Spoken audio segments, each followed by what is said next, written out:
आमचे प्रतिनिधी कृष्णात पाटील सध्या आपल्याबरोबर थेट जोडले गेलेले आहेत मुंबईमधून।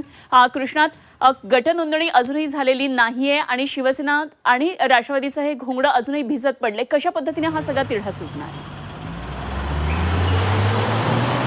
अनुपमा, सोमवारी राष्ट्रवादी काँग्रेस ही शिवसेनेसोबत गटनोंदणी करण्यासाठी नवी मुंबईतल्या बेलापूर इथं कोकण भवनात गेली देखील होती, परंतु तिथून काही कागदपत्र नसल्यामुळे राष्ट्रवादी काँग्रेसचे तिन्ही नगरसेवक परत आले आणि त्यांनी आता बार्गेनिंग पॉवर वापरायला आपली सुरुवात केलेली आहे। कारण राष्ट्रवादी काँग्रेसचे 3 नगरसेवक हे शिवसेना शिंदेसोबत गेले तर 29+3 असे जवळपास 32 नगरसेवक होतात आणि यामुळं ही संख्या जी आहे ती कुठंतरी मॅजिक फिगर होताना पाहायला मिळते, खास करून स्वीकृत नगरसेवक पदासाठी। कारण यामुळं शिवसेना शिंदेकडे आणखी एक स्वीकृत नगरसेवक पद येतं, त्यामुळं 2 स्वीकृत नगरसेवकांपैकी एक स्वीकृत नगरसेवक पद हे राष्ट्रवादी काँग्रेस अजित पवार गटाला देण्यात यावं, अशा प्रकारची मागणी ही इथल्या नेत्यांची आहे। आणि त्याचबरोबर एल वॉर्डचं प्रभाग समिती अध्यक्षपद, त्याचबरोबर इतर काही समित्यांवरचं सदस्यपद हे देण्यात यावं, अशी एक मागणी राष्ट्रवादी काँग्रेसकडून केली जाते।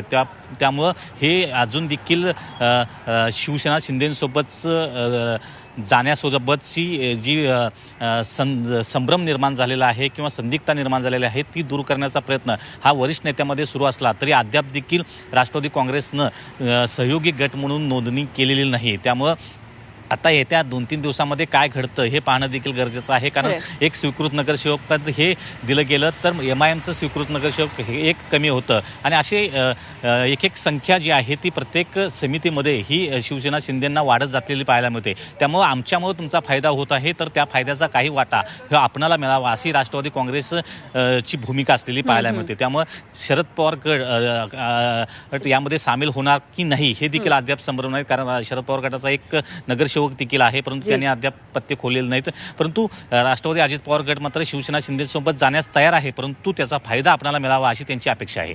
अगदी, त्यामुळे आता हे गणित कसं सुटते आपल्याला बघावं लागेल। जरूर आपल्याकडून या संदर्भातली ताजी माहिती जाणून घेत राहू। कृष्णात, धन्यवाद दिलेल्या सगळ्या सविस्तर तपशिलांसाठी।